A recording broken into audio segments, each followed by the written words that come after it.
এই মিশর আমার কথায় চলে, নদীর পানি সাগরের পানি আমার হুকুম মানে। আপনি আসছেন তাই আপনার জন্য সাগর রাস্তা বানাইছে, মুসা ফাঁকে দৌড় দিছে। চলেন, ফেরাউন যাইতে ভয় পায়, ফেরাউনের ঘোড়া হাঁটু গেড়ে বসে যায়, আর ওরা ঘোড়াকে পিটায়। ঘোড়া বিপদ দেখলে যায় না, ওরা ঘোড়াকে পিটাই। অবশেষে করলো কি জানেন? এত বড় খুনি ওরা, ফিরাউন হামান এমন খুনি, ওরা বলে মুসাকে ধরতেই হবে, ধরতেই হবে। কি করা যায়? তাহলে ওরা পিটায় পিটায়া ঘোড়াকে তুলতে পারে না। ইবলিস আইসা যুক্তি দিল, এগুলো পুরুষ ঘোড়া, কিছু মাইয়ে ঘোড়া সামনে লাগাই দে, তাহলে ঘোড়া উঠে যাবে। নাউজুবিল্লাহ। কিছু মাইয়ে ঘোড়া, ড্যান্সিং গার্ল ড্যান্স দেবে, মেয়েরা ডান্স দেবে, গান গাবে, যুদ্ধ যারা করবে তারা দৌড়াবে। এটা কাফেরদের প্ল্যান। এখনো ওদেরও ছিল কি ছিল না? ওরা মমতাজের মতো গানিক, 2.5 পাস, সে হয় এমপি, 2.5 পাস, পার্লামেন্টে গান গায়। ওরে ফারুক খান নায়করে বানায় এমপি, ক্রিকেটারকে বানায় এমপি, সংসদকে ক্রিকেট খেলার জায়গা। এইসব গায়িকা নায়িকা আকামের হুন্ডিগুলাকে বানাই তো এমপি মন্ত্রী। আমার ভাইরা, ওই নারী ঘোড়া মাদি ঘোড়ার সামনে দিয়া ঘোড়াগুলো তুলে সাগরের মধ্যে চলে যায়। মুসাকে ধরবে, খুন করবে, রক্ত চুষে খাবে। ঠিক কিনা? এইরকম রক্ত চুষা চলে যায়, ওর ভিতরে চলে যায়। যাবার পরে আমার আল্লাহ পানির মধ্যে সুপায়া সুপায়া মারা দিলেন। জোরে গান সুবহানাল্লাহ। আমি কইছি কেমন রক্ত চুষা, ধরার জন্য মারার জন্য ওই জায়গায় কেউ ঝাঁপ দেয়, মনে ভুলেও যায়। নমরুদ এত বড় খুনি ছিল, হযরত ইব্রাহিমকে আগুনে ফেলাইয়া পোড়াইয়া মারতে চাইল। আগুনে ফেলে পোড়াইয়া মারে, পৃথিবীর সেরা আগুন। এত বড় আগুন আর কেউ কখনো দেখে নাই। মরশূন্য দিয়া কোনো পাখি উঠতে পারে নাই, এত বড় আগুন। এরপরে দেখেন আগুনে পোড়াইয়া মনে করছে শেষ, আরামে বসে আছে। আমার আল্লাহ পাক, আল্লাহ মেহেরবান, তার জন্য আগুনকে কি বানায়া দিল? কুল্লা ইয়া নারু কুনি বারদাও ওয়া সালামান আলা ইব্রাহিম। বানাইলো কি? এই পানি শীতাতাপ এয়ার কন্ডিশন হয়ে গেল, আগুন এয়ার কন্ডিশন হয়ে গেল। সুবহানাল্লাহ। আগুন যে বানায় আগুন, তোর কি পোড়ানোর শক্তি নাই? আগুনকে তোর গায়ে লাগায়া দেখ, নমরুদ তোর গায়ে লাগায় দেখ, সেকেন্ডে পুড়ে যাবি। কিন্তু ইব্রাহিমের গায়ে পোড়াইতে পারবো না, আমার মালিক আল্লাহ নিষেধ করে দিয়েছে, পোড়ানো যাবে না। সুবহানাল্লাহ।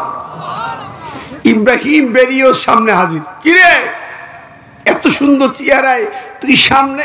আমি ভুল দেখছি নাকি চোখ মোছে? কারে দেখি? ঠিক দেখতেছো? আমার আল্লাহ বাঁচাইছে আগুন থেকে। কয় তোর আল্লাহ কোথায় থাকে? বলে আকাশ, আরশ, বিশাল তীর দৈর্ঘ্য। তোর আল্লাহরে মারবো এবার আমি। কি রক্ত তোর আল্লাহরে মারবো? নমরুদ ধরছে তীর ধনুক আকাশ। আল্লাহ আকাশের দিকে তীর মেরে কয় আল্লাহ একটা পাখির গায়ে লাগাই দিয়ে রক্ত লাগাই দিছে, তীর ফিরে দিয়ে কই দেখ তোর আল্লাহরে মারছি। ইব্রাহিমকে বুকারে বুকা মার, খুশি থাক। এইরকম খুনি।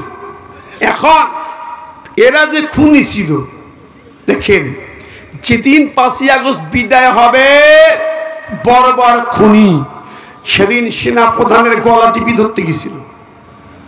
গুলি চালা, গুলি চালা। সেনা প্রধান কয় কেমনে চালাইতাম? কোটি মানুষ, শাহবাগ থেকে, মিরপুর থেকে, উত্তর থেকে, যাত্রাবাড়ি, মোহাম্মদপুর থেকে লক্ষ লক্ষ ছাত্র জনতা ধেয়ে আসতেছে। গোয়েন্দা রিপোর্ট, এই টিভি অন করে দিলে আপনি দেখেন, টিভি দেখেন, ওদিকে আর্মিরা মিটিং করতে দেখেন, কোথায় গুলি চালাবেন? হলে গুলি চালাচ্ছে, চালা, তোর সেনাপ্রধান বানিয়েছি, গুলি চালা। ও মুসলমান ভাইরা, যদি কেউ তাদের ভক্ত থাকেন, এই জায়গায় আরো গুলি চালাইলে লক্ষ লক্ষ মানুষ পাখির মতো পড়তো না? তা যেই নেত্রী এইভাবে গুলি চালায় 2000 মারছে, আরো 2 লাখ মারতে চায়, সে কি মানুষ না জন্তু জানোয়ার? জোরে কোন, আরো জোরে, সমান করে বলেন। জানোয়ার হচ্ছেই খারাপ, ঠিক না বেটি? এখন আপনি যদি ওদের ভক্ত হন, সাপোর্টার হন, তাহলে আপনি কি মানুষ? ঠিক কিনা? আল্লাহ বলেন, লাহুম কুলুবুন লা ইয়াফকাহুনা বিহা ওয়া লাহুম আয়ুনুন লা ইবসিরুনা বিহা ওয়া লাহুম আযানুন লা ইয়াসমাউনা বিহা উলাইকা কাল আনআমি বাল হুম আদাল। কার কথা? একটু দুরূদ পড়ুন, আল্লাহুম্মা।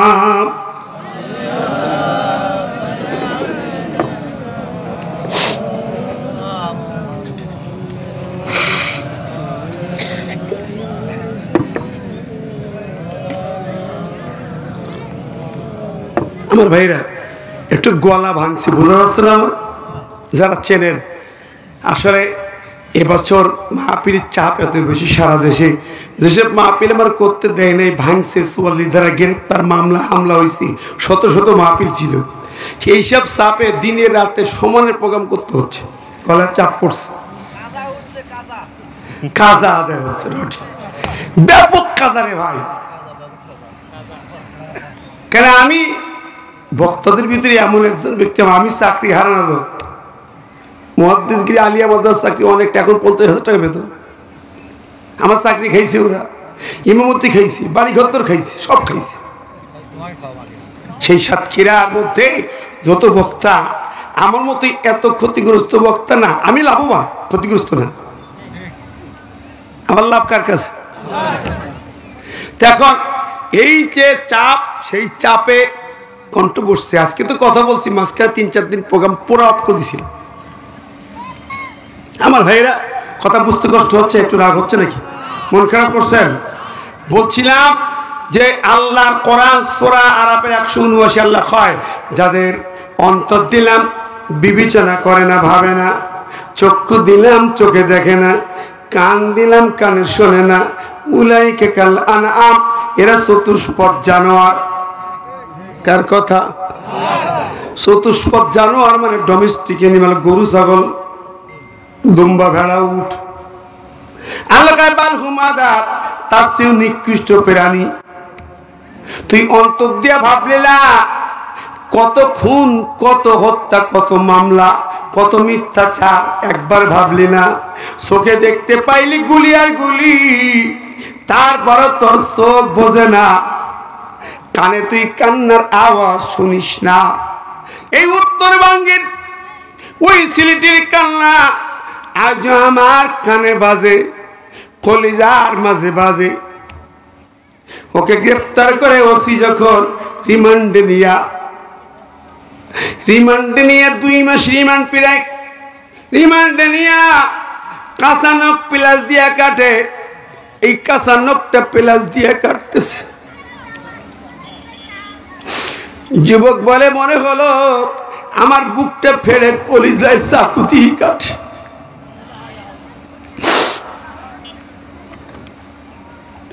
এরপরে ওসি বলে, দেখো তোমার ছাড় পাইবা যদি ইসলামের দল ছেড়ে দাও, যদি শিবির ছেড়ে দাও তাহলে ছাড়া হবে।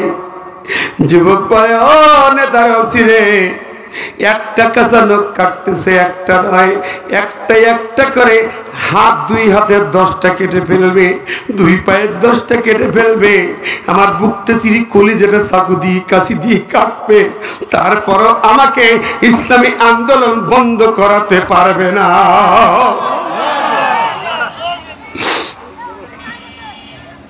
আমার ভাইরা, এত নিষ্ঠুর নির্মম অত্যাচার, এইরকম দৃশ্য কম নয়, অসংখ্য।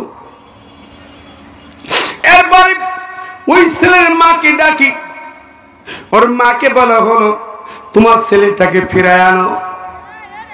ওর মা এই জমিনের একটা সেরা মা, শ্রেষ্ঠ মা। অফিসারের সামনে টেবিলের পরে বড় ধাক্কা দিল। অফিসার, এই অসিরিক, তুই কারে কি বলিস? আমাকে চিনিস নাকি আমি কে? আমি শুধু ওর মা নই, আমি মা সুমাইয়ার উত্তরসূরি একজন ইসলামের কর্মী। আল্লাহু আকবার বলবেন না? আমি ফিরে বলে, হ্যাঁ অসিরিক, আমি মা সুমাইয়ার অনুসারী, আমি আমার নবীর দলের কর্মী। আমি তো নিজে শপথ করেছি সুমাইয়ার মতো। মা সুমাইয়ার ছেলে আম্মার ইবনে ইয়াসিরকে মক্কায় আবু জেহেল গ্রেফতার করে, দুই হাত দুই পায়ে চারটা শিকল বেঁধে, চার খুঁটি দিয়ে উপর করে বেঁধে রিয়া পিঠের উপরে লোহার হানটা দিয়ে মারতেছিল। সমস্ত পিঠ ফাটায়া, হাত পাগুলো ফাটায়া ফাটায়া দিয়েছে। রক্ত ঝরে জমিন বালু পাথর লাল হয়ে যায়। সুমাইয়াকে ডেকে এনে বলে, তোর ছেলেকে ফিরায় আন।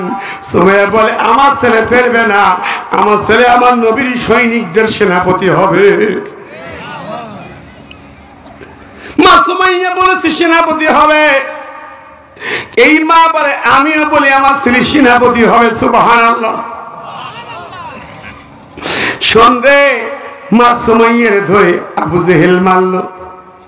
মারতে মারতে যখন সুমাইয়া মুখের কাছে মুখ আগায় নিয়ে যায়, মা সুমাইয়া কয়, আবু জেহেল রে, তোর মতো হারামির বাচ্চা, হারামি শয়তানের মুখ আমার গালে টাচ করতে পারবি না। সুমাইয়া মুখ দিয়ে থুতু মারে, তার মুখে জোরে খান মারা হবে। এই জন্য বদরে যখন যায়, আবু জেহেলকে যেই গর্তে পুঁতে রাখা হয়েছে, আমরা ওই জায়গায় থুতু মেরিয়ে আসি। আমার ভাইরা, বন্ধুরা, বলছিলাম আবু জেহেল সুমাইয়াকে মারল এমন করি, আরে তার বর্ষা দিয়া তলপেটে আঘাত করলো, সুমাইয়া শহীদ হয়ে গেল। বন্ধুরা আমার, মন খারাপ করছে না কেউ? ভাই, ওই ভাইকে মন খারাপ করে? রাগ করো ভাই। মা সুমাইয়া উল্টো করে ঝুলাইয়া মেরেছে, শহীদ করে দিল। এরপর সুমাইয়ার স্বামী ইয়াসিরকে হত্যা করেছে কিভাবে? দুই পায়ে দুইটা গাছি দড়ি বাঁধা, ডান পায়ের গাছি দড়িটা ডান দিকে তাজা উটের পায়ে বেঁধেছে, বাম পায়ের গাছি দড়িটা বাম দিকে উটের তাজা উটের পায়ে বেঁধেছে। দুই উট দুই দিকে উত্তর দক্ষিণে টান দিছি, উটকে পিটাইতেছে, উট টানতেছে। বলুন তো কি হয়? দুই পা ফাঁক হয়ে ছিটতে শুরু করেছে, মলদারের নিচ থেকে চিরা শুরু হয়েছে, রক্তের ফুটা ফুটা পড়তেছে, যন্ত্রণায় ছটফট করে। ইয়াসির কেঁদে কেঁদে বলে, আল্লাহ, ওগো মালিক, তুমি দেখো, ওরা আমাকে চিরে দুই খণ্ড করতে চায়। মাওলা রে, আমার শরীর শুধু দুই খণ্ড নয়, যদি খণ্ড খণ্ড টুকরা টুকরা করে, তবু আমি তোমার দল মুহাম্মদের দল ছাড়তে রাজি না। জোরে কন্যা মারহাবা, আর জোরে বলেন মারহাবা। ও বন্ধুরা, এই অত্যাচার নিশ্চিত রুলার আমার দেশে চলেছে, ঠিক না বে ঠিক? জোরে বলেন। আল্লামা সাইদিকে থুকা দিয়ে প্রতারণা দিয়ে কাশিমপুর কারাগার থেকে নিয়ে এসে মুক্ত করে ছেড়ে দেবে বলে নিয়ে এসে পিজি হাসপাতালে ঢোকায় মেডিকেল কিলিং ইঞ্জেকশন পুশ করে হত্যা করেছে। কথা কন, জোরে বলেন। এই হত্যার বিচার বাংলার মাটিতে আমরা চাই কিনা? চাই কিনা? আল্লাহর কোরআনের পাখিকে যারা মেডিকেল কিলিং করে হত্যা করেছে, ওই ইসকন, ওই ভারতের ইন্ধনের যেভাবে মেরেছে পবিত্র ডাক্তার মেসকাত জামান ডাক্তার, একটারও ক্ষমা হবে না, দিদি বুড়ি মাপ পাবে না, তাদেরকেও জমিনে বিচারের মুখোমুখি দাঁড়াতে হবে। কারা কারা বিচার চাই? দু হাত তুলে দেখায়।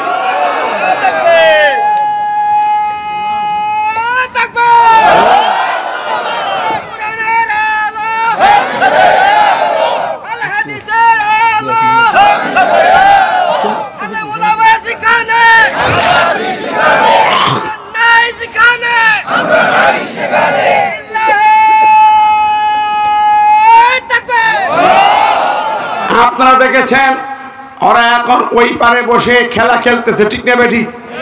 অ্যাডভোকেট সাইফুল ইসলাম আরিফকে হত্যা করেছে দেশকে অস্থিতিশীল করার জন্য। আমরা হিন্দু ভাইদের নিরাপত্তা দিয়েছি, তাদের মন্দির পাহারা দিয়েছি, তাদের পূজায় পাহারা দিয়েছি, কোনো অসম্প্রীতি ঘটে নাই, ঠিক না বেঠিক? এরপরেও শুরু করেছে, জবাব দেওয়া হয়েছে ইসকনের আস্তানা বাংলাদেশে হতে পারবে না। মোদি মিয়া খুব এখন তোষণ করে, মেয়ের ভাব দেখাচ্ছে, ফোন করে চিম্বক মিয়ার মুক্তি চাই, জানতে চাই বিগত 16 বছর এত খুন হয়েছে, মোদি কোথায় ছিলে? বাংলার বড় বড় নেতাদের ফাঁসি দিলে মোদি কোথায় ছিলে? কথা বলো নাই তো। বুঝলাম ওরা জামাতের নেতা অপরাধী, তো খালেদা জিয়াকে এত অত্যাচার করলো, একদিনও তো বলো না, কথা বলো নাই। 3-3বার প্রধানমন্ত্রী তিনি ছিলেন দেশে, তারে যখন এত অত্যাচার করে চিকিৎসাও দেয় না, একবার তো বলা নাই, হাত দিদি আমার কথা শোনো, একটু চিকিৎসা করতে দাও, কইছে কোনোদিন? জোরে খান। আবু সাইদের বুকে বুলেট যখন গুলি করে হত্যা করলো, হাজার হাজার ছাত্র খুন করছে হেলিকপ্টার দিয়ে, তখন মোদি কেন কথা বলে নাই? মোদি দিদির খেলা ভারতে বসে চলবে, বাংলাদেশে চলবে না। জোরে বলেন। ওরা বলেছে আমাদের পেঁয়াজ আলু দেবে না, আমরা কইছি নিব না। ওদের দেশে পয়সা যাচ্ছে, ওদের দেশে ওরে আলু রংপুরি বগুড়ায় যে আলু হবে তা লাগবে না, কি ঠিক না বেঠিক? বিশ্বজিৎকে হত্যা করলো শোনেন, ওদের হ্যাঁ বিশ্বজিৎকে হত্যার সময় তো মোদি কথা বলে নাই, কারণ ওর আপন লোক মেরেছে। যে কিভাবে মারলে? হিন্দু ছেলে, মুখের দাড়িতে শিবির। শেষে যখন মরার মুখোমুখি প্যান্ট খুলি দিয়েছে, দেখিয়ে নে হিন্দু কিনা। আল্লাহু আকবার।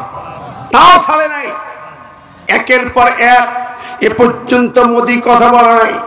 পেঁয়াজ আলু তোমার নিলাম না, পয়সা যাচ্ছে, ওদের দেশের লোক এখন আন্দোলন করছে রাস্তায় রাস্তায় পেঁয়াজ আলু ছড়াই দিয়ে, ঠিক দেবে ঠিক। শোনেন, শুধু তাই না, আমার দেশের প্রিন্টগুলোকে, প্রেসগুলোকে বন্ধ করে কলকাতায় নিয়ে গেছে। প্রাইমারি স্কুল, হাই স্কুলের বই প্রিন্ট করেছে কলকাতার থেকে, সব ওরা নিছে। কোথায় ছিলে মোদি? আজকে মায়া কামে লাগবে না। কলকাতা ইন্ডিয়ার পার্লামেন্টে কয়েকজন এমপি বলেছে মোদিকে, বলেছে মোদি তোমার ওই দিদির তালাক দিয়ে দাও, ওই বুড়ির তালাক দিয়ে দাও, পাঠায় দাও, আমরা ভারত দায় ভার নেব না। ঠিক না ঠিক? খুনের দায় ভার কেউ নেবে না। বাড়াবাড়ি করলে তোমাদের খবর আছে। মোদি দিদিরা, মমতারা বাংলার জমিনে আমাদের সেনা অফিসাররা মিটিং করেছে, গত সপ্তাহে বলেছে ভারত তুমি ভেবো না, আমরা 72 সেনাবাহিনী না, শেখ হাসিনার সেনাবাহিনী না, বাংলাদেশের সেনাবাহিনী তোমার সেনাবাহিনীর মোকাবেলা করার যোগ্যতা রাখে। এরপরে আমাদের সাথে 17 কোটি জনগণ সাথে আছে। বাংলার 17 কোটি জনগণ 34 কোটি হাত নিয়ে রাস্তায় নামবে, ভারতের বাইরে ঢুকতে পারবে না। রাজি আছেন না নাই?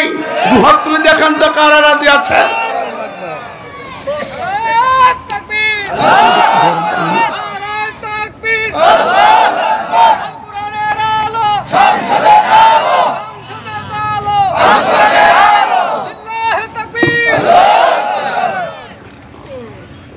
আমার ভাইরা, শুধু তাই না, বহু চক্রান্ত।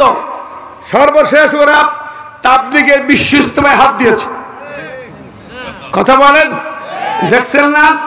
বিশ্ব ইজতেমায় হাত দিয়েছে, যেখানে মুসল্লিরা যায়, তসবিহ যায়, নামাজ নিয়ে আল্লাহ বিল্লাহ করে, সেই জায়গায় গেছে লাঠি আর ছুরি নিয়ে, কেরেজ দিয়ে। তারা গেছে এখানে ওই বুবুর দোষর তাবেদার করা, ওর কিছু নেতারা উস্কানি দিয়া কিছু খুনি ডাকাত নিয়ে সেখানে হামলা করেছে। ঠিক না ঠিক? জোরে বলেন। আমরা বলেছি সাতপন্থী, জুবাইরপন্থী কোন মানুষপন্থী আমরা না। এই গ্রুপিং দলাদলি চলবে না। চলবে? জোরে বলেন না। বরং এর মোকাবেলা করে আমরা বলে তাবলীগকে মডিফাই করা হবে। তাবলীগকে বলেছি এক জায়গায় বসো, কোন গ্রুপই ডাকা রেখে নয়, এক আল্লাহর দিকে ডাকো। কেউ ছাদের দিকে ডাকবা, ওদের মার্কাজ দিল্লি। মার্কাজ কোথায়? দিল্লি কেন মার্কাজ? কোরআন বলে মুসলমানদের মার্কাজ হবে মক্কা। মুসলমানের মার্কাজ কোথায়? কথা বলেন। ইন্না আউওয়ালা বাইতুল উযিয়া লিন-নাস লাল্লাযী বিমাক্কাতা মুবারাকান হুদাল লিল আলামিন। সূরা আলে ইমরান আয়াত। আল্লাহ কয় तमाम পৃথিবীর মুসলমানদের মূল ঠিকানা মার্কাজ মক্কা কাবা শরীফ। হুদাল লিল আলামিন, পৃথিবীবাসীর জন্য মার্কাজ। ওরে বানাইছে দিল্লি। নো, দিল্লি মার্কাজ হবে না। ঠিক না ঠিক? মুসলমান যদি হয়, আল্লাহ আমাদের প্রভু, মক্কা মদিনা আমাদের মার্কাজ। ঠিক কিনা কোন? আমরা আল্লাহমুখী, রাসূলমুখী, মক্কামুখী, মদিনামুখী। এর বাইরে কোনো মার্কাজ মানি না। দিল্লির গোলামি মানি না। আল্লাহর গোলামি প্রতিষ্ঠিত হবে। ঠিক না ঠিক? আগামীর বাংলা হবে কোরআনের বাংলা। পুলিশদেরকে বলেছি সেদিন রাজশাহীর পুলিশ একাডেমির সামনে বিশাল ঐতিহাসিক মাহফিলে লক্ষ জনতার সামনে বলেছি, পুলিশ ভাইরা সারা জিন্দেগি ওই হ্যান্ডকাপ আর দড়ি আলেমদের টুপিওয়ালাদের হাতে বেঁধেছ। তোমরা তৈরি থাকো, যারা অন্যায় করেছ আদালতে আখাতে আগুনের হ্যান্ডকাপ, আগুনের দড়ি দিয়ে তোদের বাধা হবে। ঠিক না ঠিক? রেহাই পাইবা না। যে যদ্দুর নামছ তার তদ্দুর জবাব কৈফিয়ত এই মাটিতে দেওয়াই লাগবে। কথা বলেন। ঠিক না ঠিক? প্রিয় হাজিরিন, বাংলার মাটি, শহীদ আবু সাইদের রক্ত ঝরা মাটি, আল্লামা সাইদির মাটি। যেই মানুষটি কাবা শরীফে 27 বছর প্রতি রমজান কাটিয়েছেন, কাবার ইমামের পিছনে লেখা থাকতো আল্লামা দেলাওয়ার হোসেন সাইদি। কাবার দরজা খোলা থাকতো। সোনার মানুষটিকে মেরেছ। আরে কিভাবে রিমান্ডে নিছো? মাথার উপরে 1000 পরে বাপ লাগাইছো। কি কষ্ট দিছো, কি যন্ত্রণা দিছো, ফাঁসির রায় দিছো। মানিকা এখন কেমন আছো? এগুলোর বিচার হতে হবে না? মতিউর রহমান নিজামী বাংলার সেরা একজন স্কলার নেতা। জীবনে মশা মাছি মানেনি, তার খুনি মানে ফাঁসি দিছো। মিয়া টের পাও নাই? জবাব পাবে এখন। ঠিক না ঠিক? কথা বলেন। আমরা কারো অবিচার করব না। আল্লাহ বলেছেন আল্লাহু লা ইয়াহদিল কওমাজ জালিমিন। ওই জালেমরা হিদায়াত পাবে না। জালেমরা কি পাবে না? হিদায়াত পাবে না। আমরা বাংলার জমিনে বিচার চাই। অন্তর্বর্তী সরকারকে বলেছি, খুনি হাসিনা হোক, কাওয়া হোক, যেই হোক, যত খুনি হোক, কারোর উপরে অবিচার হবে না। তারা যা অন্যায় করেছে বিচার হতে হবে কোরআন দিয়ে, সঠিক বিচার। কি দিয়ে বিচার হবে? জোরেগণ কি দিয়ে? আমরা চাই কোরআনের বিচার। ঠিক না ঠিক? ইন্না আনজালনা ইলাইকাল কিতাবা বিল হক লিতাহকুমা বাইনান নাস। আল্লাহ বলছে আমার আইন দিয়ে বিচার করো। চুরি করেছে হাত কাটা হবে। যারা চুরি করেছো, ঘুষ খেয়েছো, দুর্নীতি করেছো, হাত কাটা হবে। ঠিক না ঠিক? যারা জিনা লম্পট করেছো, রজম করে মারা হবে। খুন করেছো, যেভাবে খুন করেছো সেইভাবে তোমাকে কিসাস করা হবে। এই কিসাসের বিধান আফগান দেখিয়েছে। এক খুনিকে একেবারে স্টেডিয়ামের মাঝখানে দাঁড় করে, যাকে খুন করা হয়েছে তার ছেলে মেয়েকে ডাকা হয়েছে, পিস্তল হাতে তুলে বল গুলি করো। পৃথিবী দেখেছে, আমেরিকা চমকে গেছে, জাতিসংঘ আতঙ্কিত হয়েছে। আমরা ওই বিচার দেখাতে চাই। ঠিক না ঠিক? জোরে বলেন ঠিক কিনা?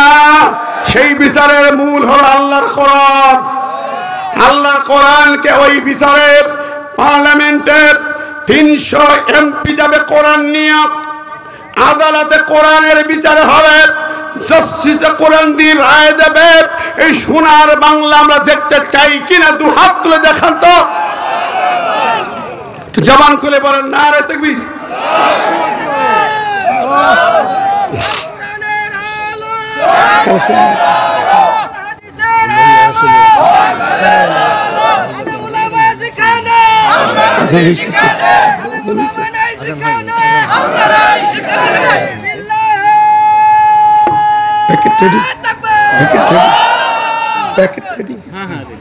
আমার ভাইরা, আপনারা দুই একদম আজান হয়েছে দেখি উঠছেন কেন?